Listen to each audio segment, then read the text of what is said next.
A dog kidnaps his neighbor's kittens, but when the owner realizes why, he immediately calls 911. At first, it looks like nothing more than a stubborn pet gone wild. But the truth behind those tiny cries hides something darker, more dangerous, and far more terrifying than anyone could have imagined.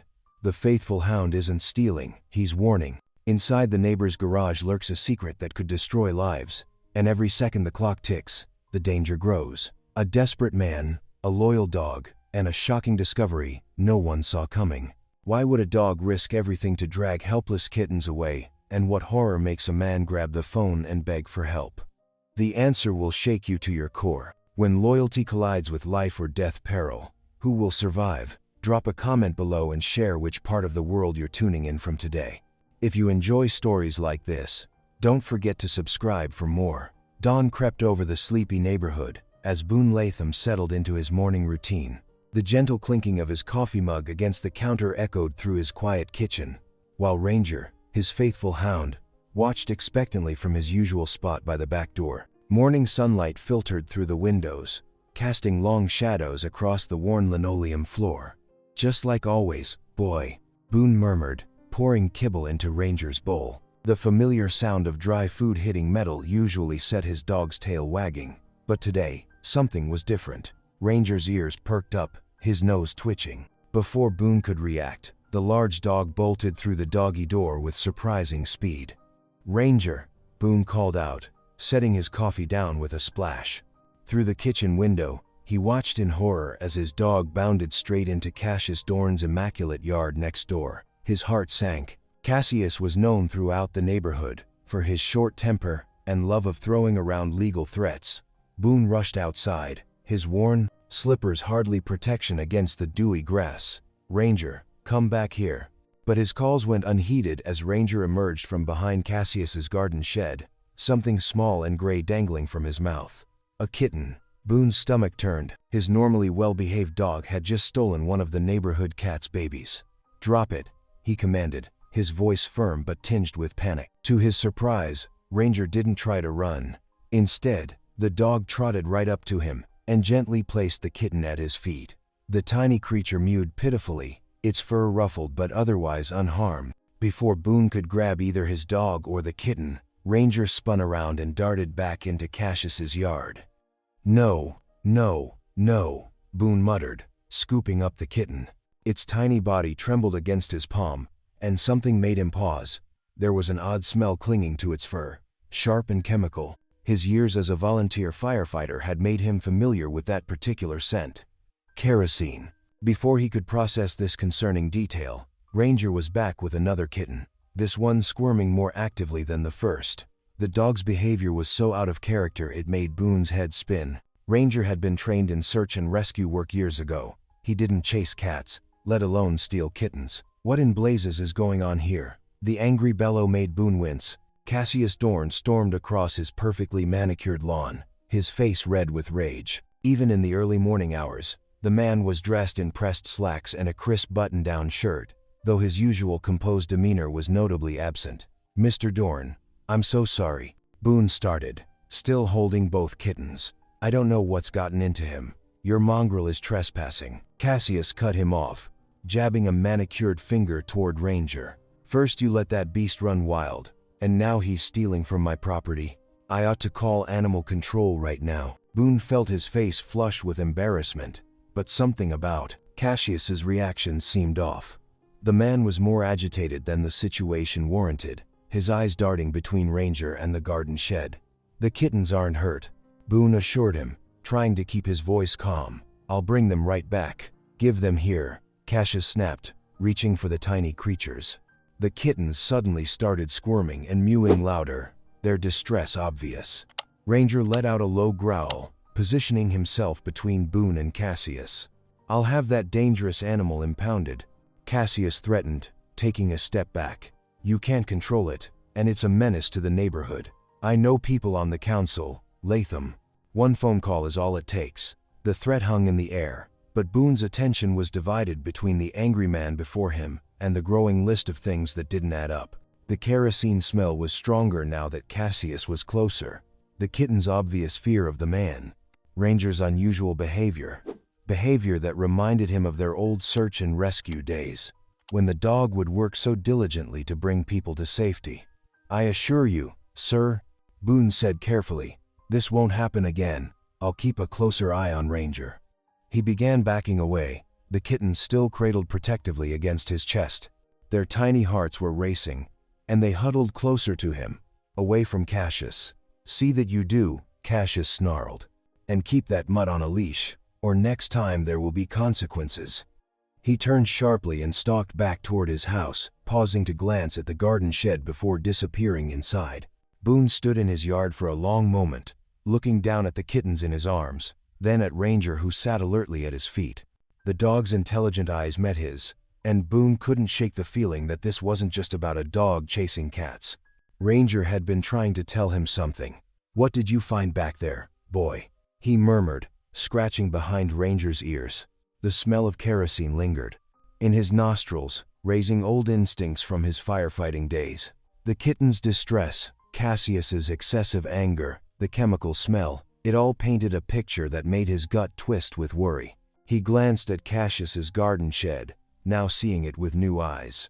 Something was happening there, something that had driven these kittens to such fear that Ranger had felt compelled to rescue them. His dog's actions weren't those of a pet misbehaving.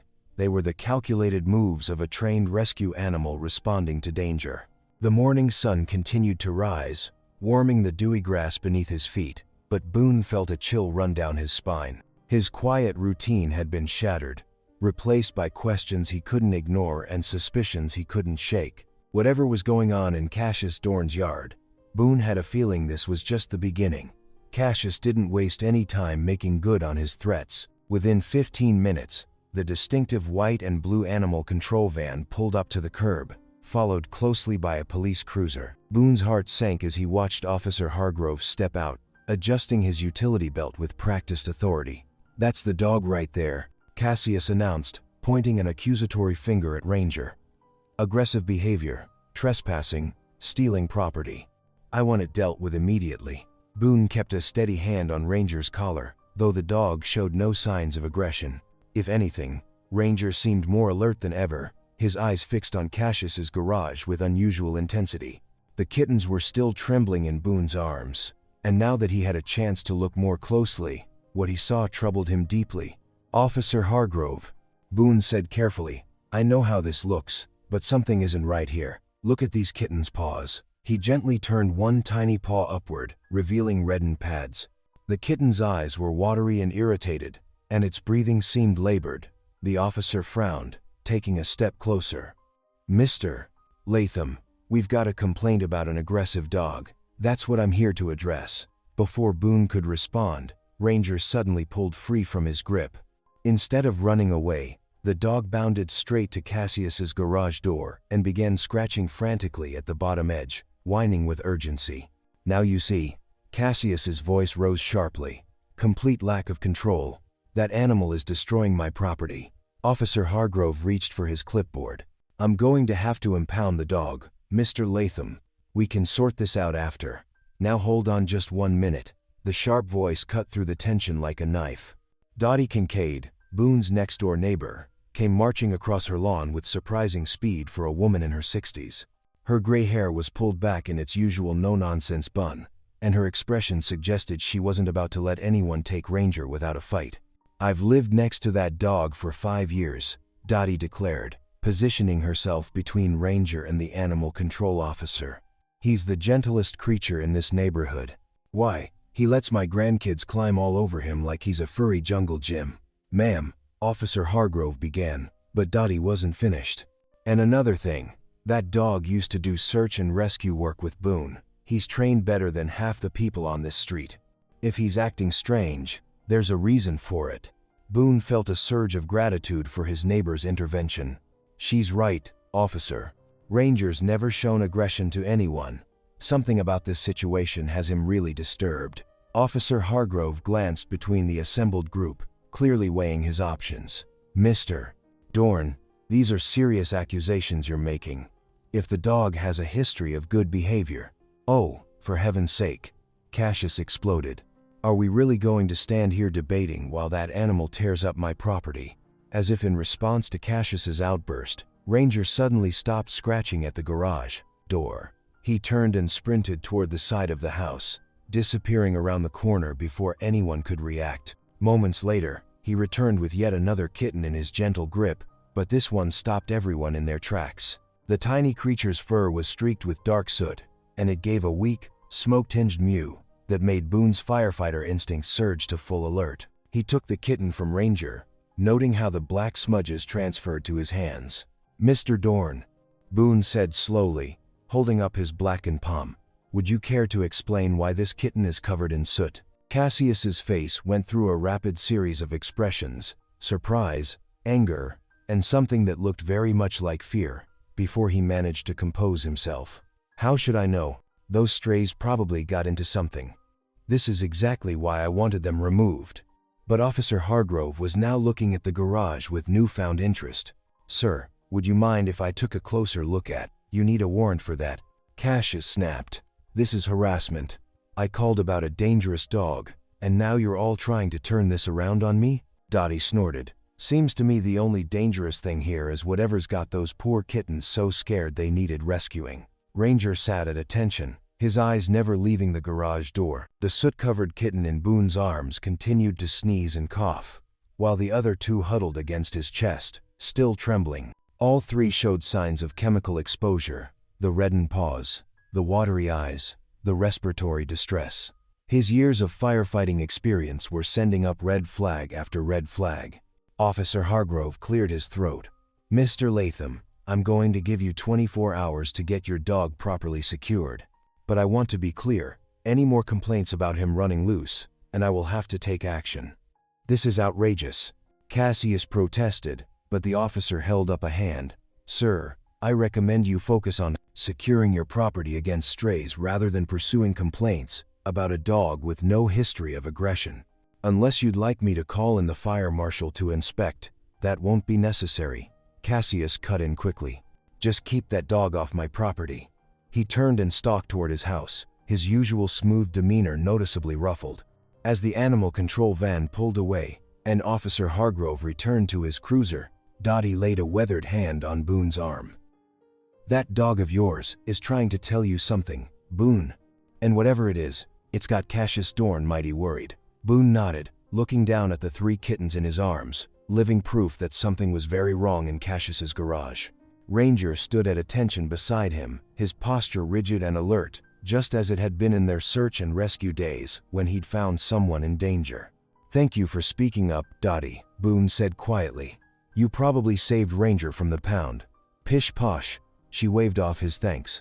"That man's been throwing his weight around this neighborhood for too long. Besides," she added with a knowing look, "I've seen enough in my day to know when someone's trying to hide something. You keep those kittens safe, Boone, and keep your eyes open." The morning sun had fully risen now, casting long shadows from Cassius's garage across the dewy grass. The smell of kerosene still lingered in the air, mixing with the acrid scent of soot from the trembling kitten in Boone's arms. Ranger hadn't moved from his alert position, his attention fixed on the garage like a compass pointing true north.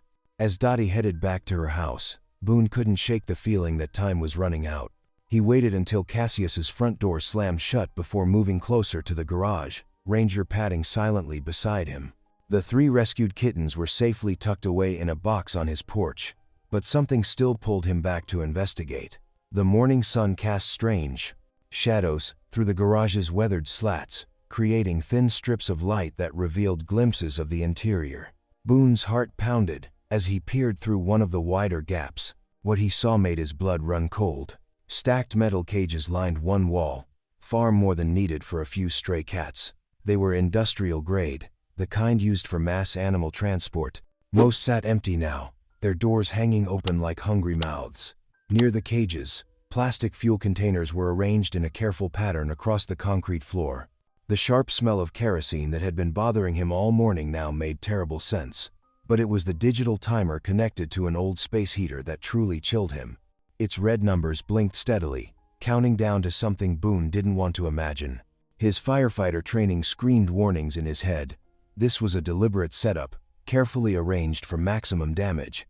Ranger whined softly beside him, pawing at a different section of the wall. Boone shifted position to look through another gap, following his dog's lead. A flash of pink caught his eye. A small medical inhaler lay on a workbench, its label partially visible. It was the kind prescribed to children with asthma. "Oh God," Boone whispered, his mouth going dry. The inhaler's presence suggested something far worse than an insurance scam. Someone vulnerable might be trapped inside. Someone who needed that medication to breathe.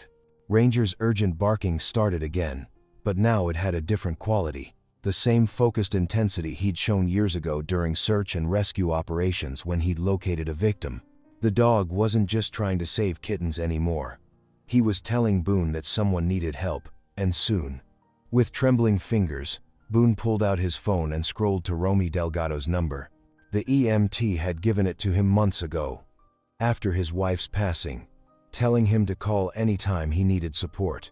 This wasn't the kind of help she probably had in mind, but Boone knew he could trust her judgment. He pressed the call button, keeping his voice barely above a whisper when she answered. "Romy, it's Boone Latham. I need your help, but this has to stay quiet." "Boone?" Her voice carried immediate concern. "What's wrong?" "I'm at Cassius Dorn's place, looking at something that shouldn't be here. There are fuel cans, stacked cages, and a timer hooked to a heater." He swallowed hard. "And Romy, there's a child's inhaler inside.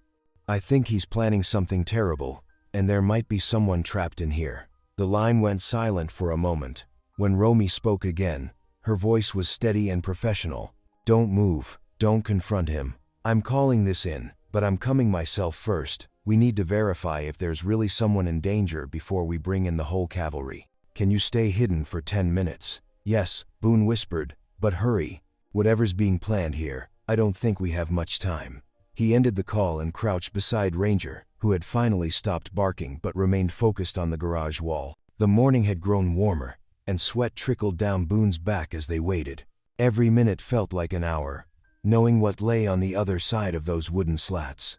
And worse, not knowing who might be trapped inside with all that fuel, and that steadily blinking timer. The sound of tires on gravel made him tense, but it was Romy's familiar EMT vehicle pulling up quietly at the end of the block. She jogged toward them, her medical bag slung over her shoulder, dark hair pulled back in a practical ponytail. Her expression was grim as she reached their hiding spot. "Show me," she whispered. Boone guided her to the gap in the slats, steadying her arm as she peered through. He watched her face change as she took in the scene. The cages, the fuel cans, the timer, and finally, the inhaler on the workbench. Her jaw tightened. "This is way beyond a random act," she murmured. "This is planned, organized. The inhaler means either someone's already been held here, or..." She didn't finish the thought, but Boone could see the same fear in her eyes that churned in his gut. Ranger suddenly went rigid, his ears pricking forward. A moment later, they heard movement inside the garage, a soft thump, followed by what sounded like muffled crying. "There's someone in there," Romy breathed, her professional calm cracking slightly. "We need to..." But before she could finish, the sound of Cassius's front door opening cut through the morning air. They froze, pressed against the garage wall, as footsteps approached on the gravel path. Cassius's footsteps crunched closer on the gravel path. Boone and Romy pressed themselves flatter against the garage wall, barely daring to breathe. Ranger stood alert but silent, his muscles tense beneath Boone's steadying hand. "I know you're back there, Latham." Cassius's voice rang out, sharp with controlled anger. "This is private property, and I've got the paperwork to prove it." Boone exchanged a quick glance with Romy, before stepping out into view, keeping his movements slow and deliberate. He needed to buy time, to keep Cassius talking while Romy maintained her hidden position to witness whatever came next. Cassius stood with his feet planted wide, brandishing an official-looking document in one hand. His normally perfect appearance showed signs of strain. His collar was slightly askew, and a faint sheen of sweat dotted his forehead despite the mild morning temperature. "This is from my attorney," Cassius announced, waving the paper. "You're trespassing, Latham. That mutt of yours is destroying my property, and I've got every right to press charges." Boone kept his voice steady, though his heart hammered against his ribs. "Those kittens needed help, Mr. Dorn. They're suffering. Anyone can see that. I'm controlling pests, Cassius snapped. This is my property, and what happens here is my business. Not yours, not that interfering dogs, and certainly not the neighborhood's. As if on cue, Ranger darted past them both, moving so quickly neither man had time to react. He disappeared around the corner of the garage, returning moments later with yet another kitten dangling carefully from his mouth. Instead of bringing it to Boone directly, Ranger trotted purposefully across the yard, up Boone's porch steps, and gently deposited the tiny creature next to its siblings. The scene struck Boone with crystal clarity. This wasn't random mischief or aggression. Ranger was performing rescues, just as he'd been trained to do years ago. Each kitten had been deliberately removed from danger and placed in safety, following the exact patterns from their old search and rescue work. That's the sixth one, Boone said quietly, years of firefighting experience sharpening his focus. 6 kittens, all showing signs of chemical exposure. All rescued from your garage, where you've got fuel cans stored. He took a step forward, his voice hardening. This isn't negligence, Mr. Dorn. This is deliberate. Cassius's face flushed dark red. You have no idea what you're talking about. And you have no right to make accusations without proof. My lawyer will. Your lawyer can't explain away burned paw pads and respiratory distress, Boone interrupted, gaining confidence as the pieces fell into place. Those kittens weren't just trapped somewhere hot. They were exposed to something caustic, something that burns. Ranger returned to Boone's side, his posture alert and protective.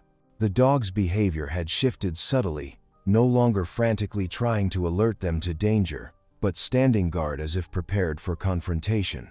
I've called animal control, Cassius said, his voice tight with barely controlled rage. They'll be here any minute to deal with your dangerous animal. And then we'll discuss the matter of damages and criminal trespass with the proper authorities. But Boone's attention had shifted to something beyond Cassius, movement near the garage's side door.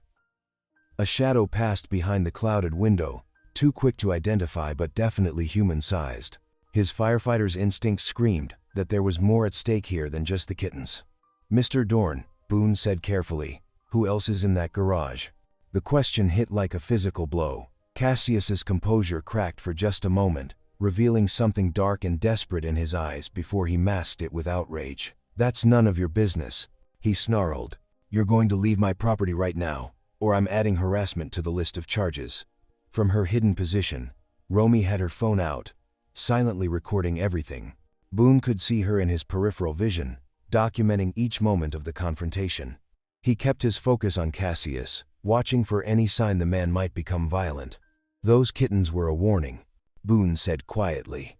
Ranger knew something was wrong. That's why he brought them out one by one. He's trained for search and rescue, Mr. Dorn. He doesn't steal, he saves. The pattern was undeniable now. Each kitten had been deliberately placed on Boone's porch, away from danger, just as Ranger had been trained to do with victims in crisis. The dog wasn't acting on instinct alone. He was following his rescue training, trying to alert them to something far more sinister than animal cruelty. Cassius's lawyer's letter crumpled in his clenched fist. Get off my property, he said, his voice deadly quiet. Take your dog and go, or I promise you'll regret interfering in matters that don't concern you. But Boone stood his ground, his years of emergency response experience telling him that walking away now would be abandoning someone to danger. The evidence was too clear. The fuel cans, the timer, the inhaler, and now the shadow behind that window. Whatever Cassius had planned, it went far beyond simple property damage or insurance fraud. Ranger pressed against Boone's leg, a solid reminder of why they couldn't back down. Together, they had saved lives before. Now, watching Cassius's barely contained panic, Boone was certain they had stumbled onto something that would require all their courage and training to make right. Boone's fingers trembled slightly as he dialed 911, his eyes never leaving Cassius's garage. The dispatcher's voice crackled through the phone, clear and professional. 911, what's your emergency? This is Boone Latham at 1243 Oak Street, he said, forcing his voice to stay steady. I need to report a suspected arson in progress. There's strong evidence of fuel storage and timing devices, and, he paused, watching another shadow move behind the clouded window. I believe there's an unconscious person trapped inside. Cassius lunged forward, trying to grab the phone. He's lying. There's nothing. Boone stepped back, keeping the phone pressed to his ear. The suspect is becoming aggressive. Please hurry. In the distance, sirens began to wail, their sound growing steadily louder. Cassius's face went from red to pale in an instant. You've made a terrible mistake, he hissed, backing toward his house. You have no idea what you've done. The screech of brakes announced Romy's arrival in her personal vehicle. She jumped out, medical kit in hand, her EMT training evident in every precise movement. Her eyes met Boone's, and he saw immediate understanding there. She trusted his judgment without question. What do we know? She asked. All business. Chemical exposure, possible unconscious victim, definite fire risk. Boone reported quickly. I saw fuel cans and a timer through the garage window. Officer Hargrove's patrol car pulled up next, lights flashing. The officer emerged looking torn between his usual by-the-book approach and the obvious urgency of the situation. Latham, step back from the property line. We need to wait for. There's no time. Boone interrupted. He was already moving toward his truck, reaching for the bolt cutters he kept behind the seat. That timer was counting down, and there's someone in there who needs help. You can't break in. Hargrove's hand moved to his weapon. That's criminal trespass, and I'll have to. Then cuff me later, Boone said, his voice steady and firm. The weight of the bolt cutters felt right in his hands, a tool of rescue, just like in his firefighting days. But right now, there's a life at stake. Ranger was already at the garage's side door, pawing at the lower corner where the wood had started to rot. Boone could smell the sharp tang of chemicals even from outside, something caustic that made his eyes water. Officer, Romy spoke up, her tone professional, but urgent. I'm logging this as a medical emergency. Those fumes are strong enough to cause unconsciousness. We can't wait. Hargrove hesitated, procedure warring with the reality before him. I can't authorize. But Boone was already moving. The bolt cutters made short work of the padlock, the metal giving way with a sharp snap. Ranger pressed against his leg, ready to enter despite the dangerous fumes. Stay back, Boone told the others, pulling his shirt up over his nose. The air's too toxic. Ranger and I have done this before. We'll find them. Before anyone could stop him, Boone dropped to his hands and knees, knowing the air would be slightly clearer near the floor. Ranger followed, both of them crawling into the dark garage. The fumes hit like a wall, making Boone's eyes sting and his throat burn. Through the chemical haze, he could make out the scattered evidence of Cassius's plan. Stacked cages now empty thanks to Ranger's earlier rescue mission, jerry cans of fuel arranged in a precise pattern, and a digital timer counting down on what looked like a modified space heater. But it was the small figure crumpled in the corner that made Boone's heart race. A young girl, maybe 12 or 13, lay unconscious near a workbench. An inhaler, the one he'd glimpsed earlier, had fallen just beyond her reaching hand. Behind him, he could hear Hargrove radioing for backup, Romy preparing her medical equipment, and Cassius's increasingly desperate protests. But none of that mattered now. Boone had crossed his point of no return the moment he'd seen those first signs of danger. He and Ranger moved forward through the poisonous air, ignoring the risk of arrest, the threat of legal consequences, and the burning in their lungs. There was only one thing that mattered now, saving the life before them, just as they'd been trained to do. The fumes grew thicker as they pressed deeper into the garage, and Boone could feel his head starting to swim. But Ranger stayed right beside him, their old partnership as strong as ever. Together, they crawled through the chemical dark, racing against time and toxic air to reach the unconscious girl. In that moment, all of Boone's doubts and hesitations fell away. This was what he was meant to do, what he and Ranger had always done best. Whatever came after, he knew with absolute certainty that he'd made the right choice. The sirens grew louder outside, backup units arriving, but Boone focused only on moving forward. The girl's life hung in the balance, and there would be time for consequences later. Right now, there was only the rescue, the darkness, and the unwavering trust between a man and his dog as they crawled deeper into danger. Inside the garage, the toxic fumes pressed down like a heavy blanket. Boone's eyes stung fiercely as he crawled forward on his hands and knees, Ranger's warm presence steady beside him. The chemical smell burned his throat with each careful breath. Through the haze, He could make out more details now. The precise arrangement of fuel cans forming a deadly pattern across the concrete floor. The modified space heater with its ominous countdown display. And most crucially, the small figure crumpled against the far wall. "There," he whispered hoarsely to Ranger. The girl lay motionless next to an overturned metal cage, one arm stretched out as if reaching for something. Her face was pale, almost blue-tinged in the dim light filtering through the dirty windows. Boone recognized her now. Lark Dorn, Cassius's niece. He'd seen her around town occasionally, always quiet and withdrawn, staying in her uncle's shadow. Her chest barely moved with shallow, struggling breaths. "Hang on, sweetheart," Boone murmured, pushing himself forward despite the burning in his lungs. Ranger pressed close, offering silent support, as they made their way through the poisonous air. When they reached her, Boone's heart clenched at how small and vulnerable she looked. An inhaler lay just beyond her fingertips, the same one he'd spotted earlier through the window. Her lips had taken on a frightening bluish tint. "I've got you," he said, gathering her slight form in his arms. She felt terrifyingly limp, her head lolling against his shoulder. Even unconscious, her breathing came in desperate little wheezes. The return journey seemed to take forever. The fumes were getting worse, making Boone's head swim dangerously. Ranger stayed right beside them, occasionally nudging Boone back on course when the chemicals made his vision blur. Finally, blessed fresh air hit his face as they emerged from the garage. Romy was there instantly, her medical training taking over as she helped ease Lark onto a waiting stretcher. "Severe asthma attack complicated by chemical exposure," Romy called out, her movements quick and precise as she checked Lark's vital signs. "Get me the nebulizer, stat." Boone stumbled back, gulping in clean air as he watched Romy work. She fitted an oxygen mask over Lark's face, her hands steady and sure as she administered medication through the nebulizer. "Come on, sweetie," Romy murmured, monitoring Lark's breathing closely. "That's it, nice and slow." Gradually, color began returning to Lark's face.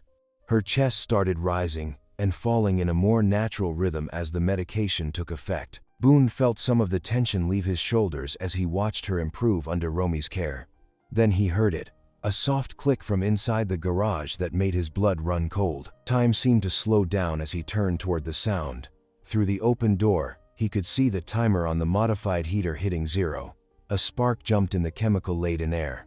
"Everyone back," Boone shouted, but his warning came too late. The explosion ripped through the garage with devastating force. Heat and pressure slammed into Boone like a physical blow, throwing him backward. Through the ringing in his ears, he could hear screaming and the awful roar of flames taking hold.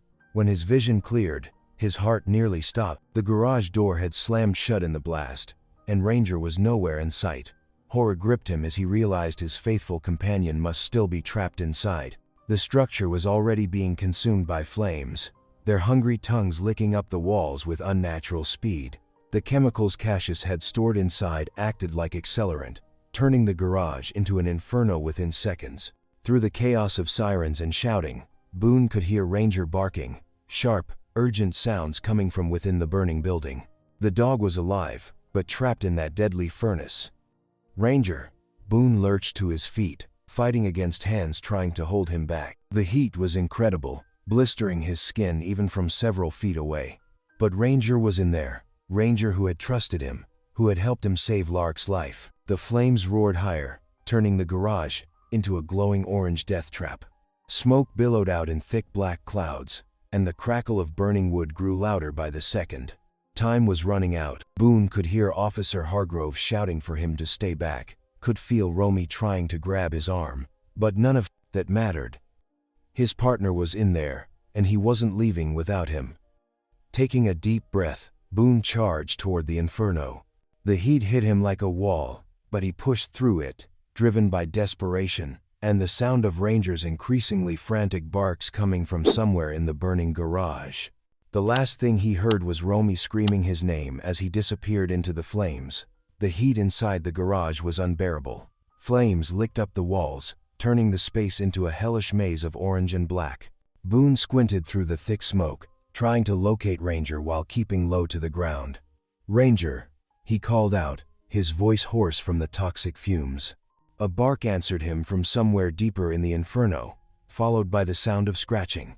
The garage groaned ominously above him as the fire ate away at the support beams.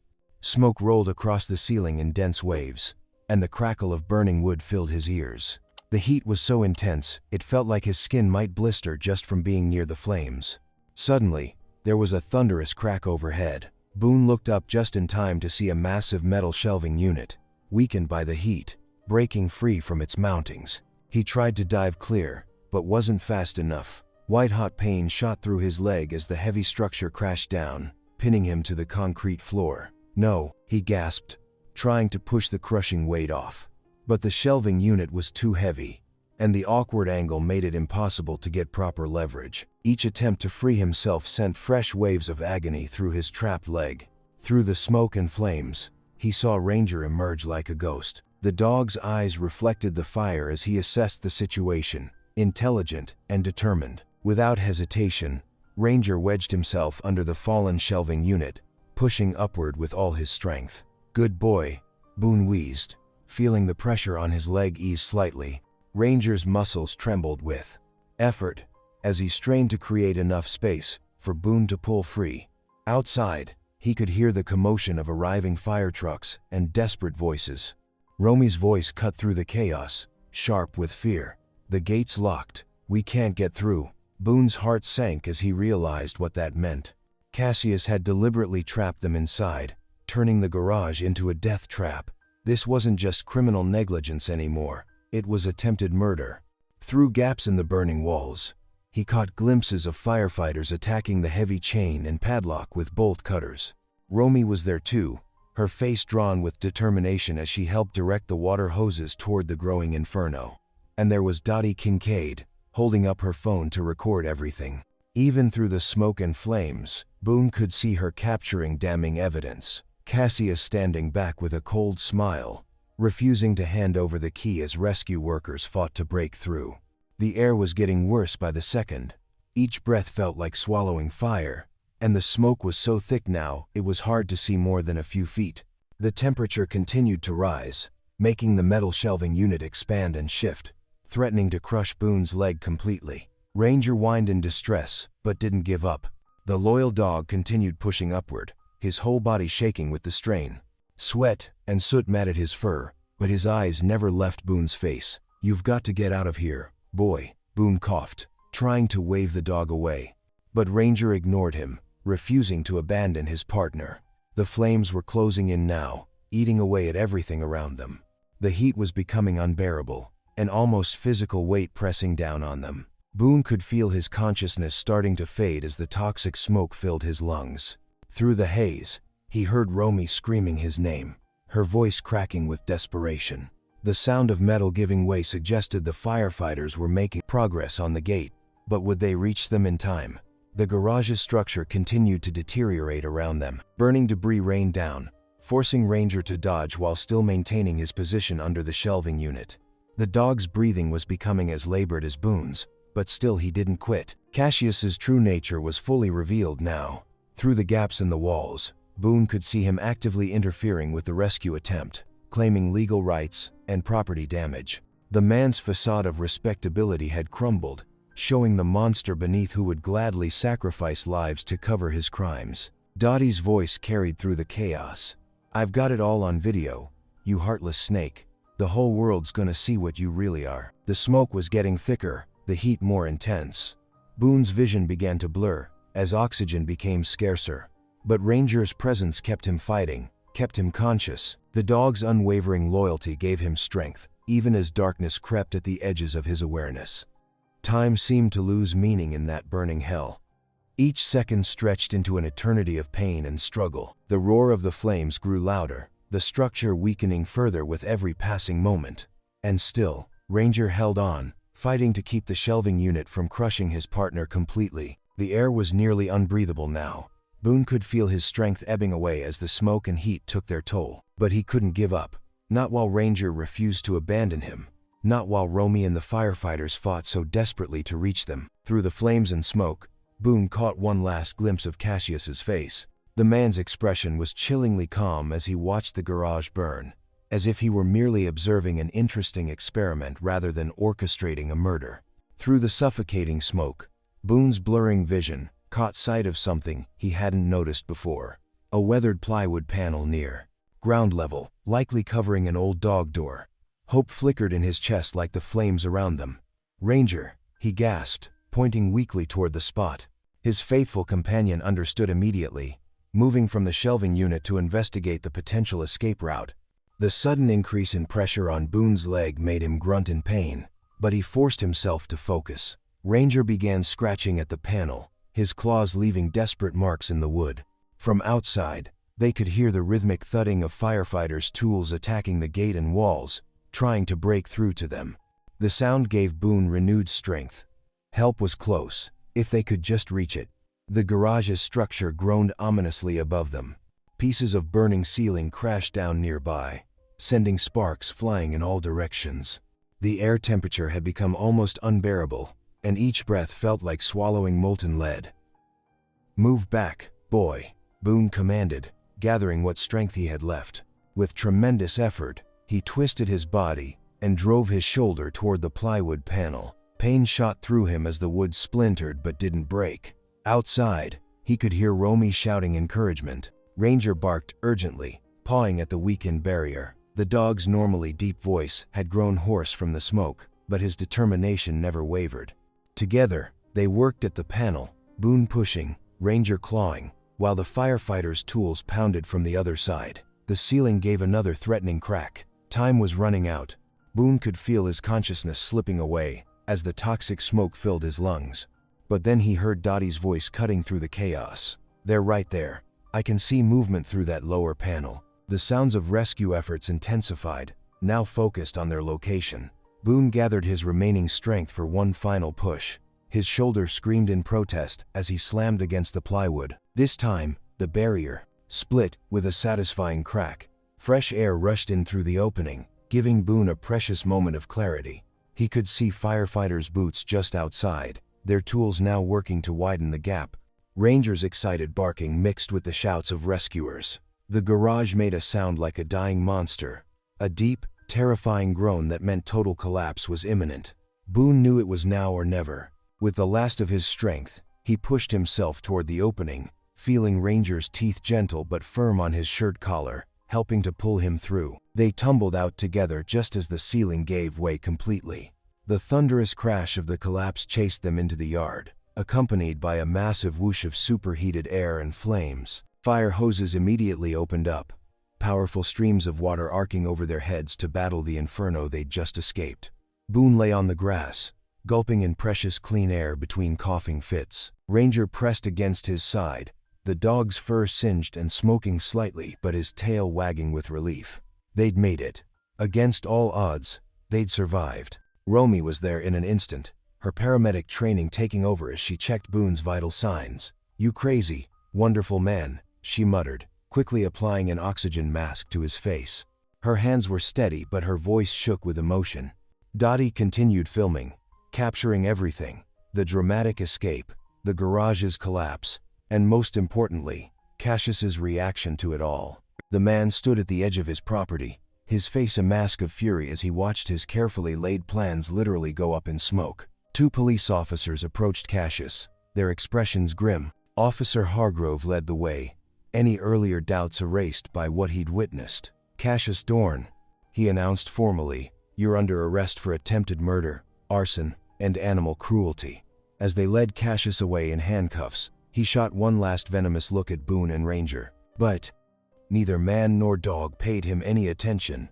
They were too busy being checked over by medical personnel and receiving congratulations from the firefighters who'd helped save them. Ranger, despite his own injuries, refused to leave Boone's side. The loyal hound sat patiently while an EMT cleaned a burn on his paw, his eyes never leaving his partner's face. The bond between them, already strong, had been forged even stronger in the crucible of fire they'd just survived. Fire crews continued working to fully extinguish the blaze, their hoses maintaining a steady stream of water on the smoldering ruins. The garage was a total loss, but its destruction had exposed Cassius's cruel scheme and prevented any future attempts at arson. Neighbors gathered at the edges of the emergency vehicles, their faces showing mixture of shock and relief. Many came forward to offer their own accounts of Cassius's suspicious behavior over the years, painting a picture of a man who'd hidden his true nature behind a facade of respectability for far too long. The rescued kittens were being treated by a veterinarian who'd arrived on scene, their small bodies finally safe from the fate Cassius had planned for them. Their presence served as a testament to Ranger's instincts and determination. Without his actions, none of this would have come to light. The aftermath unfolded with swift precision as police officers secured the scene. Dottie strode forward, her phone held high, displaying the damning video evidence she'd captured. "I've got it all right here," she announced, her voice steady with purpose. "Shows him locking that gate while they were trapped inside. Clear as day." Officer Hargrove reviewed the footage, his face hardening with each passing moment. The video showed Cassius deliberately blocking access to the garage, his actions revealing a calculated attempt to prevent rescue. Physical evidence gathered from the scene, the fuel cans, timer, and strategically placed heater, painted an even darker picture. Lark, wrapped in a blanket and breathing through an oxygen mask, found her voice. "Uncle Cassius told me to stay with the kittens," she explained between shaky breaths. "Said it was an insurance solution, that I shouldn't worry about the smell." Her words carried the weight of betrayal, each revelation another nail in Cassius's coffin. The polished facade that had protected Cassius for so long crumbled before everyone's eyes. His expensive suit was now wrinkled and smoke-stained, his commanding presence reduced to that of a common criminal. The same system he'd manipulated for years turned against him with devastating efficiency. "Cassius Dorn," Officer Hargrove read from his notepad, "you're under arrest for attempted murder, arson, conspiracy to commit insurance fraud, and animal cruelty." The charges fell like hammer blows, each one stripping away another layer of Cassius's carefully constructed authority. Other officials who had once deferred to Cassius now stepped back, distancing themselves from his disgrace. The zoning board chairman's influence evaporated as quickly as the smoke that still curled from the ruined garage. His threats of legal action, which had seemed so powerful just hours ago, now rang hollow. EMTs continued treating Lark, their careful attention a stark contrast to her uncle's callous disregard. Her quiet strength in telling the truth helped seal Cassius's fate, her testimony providing the final pieces of the puzzle. Officer Hargrove approached Boone, who sat on the back step of an ambulance with Ranger at his feet. The officer's expression carried genuine remorse. "Mr. Latham," he said, extending his hand, "I owe you and Ranger here an apology. If I'd listened to your concerns earlier." He trailed off, but his firm handshake conveyed what words couldn't. Boone accepted the gesture with a simple nod, understanding the position Hargrove had been in. "You came through when it counted," he replied, his voice still rough from the smoke. Two officers led Cassius toward a waiting patrol car, his handcuffs glinting in the late morning Sunday.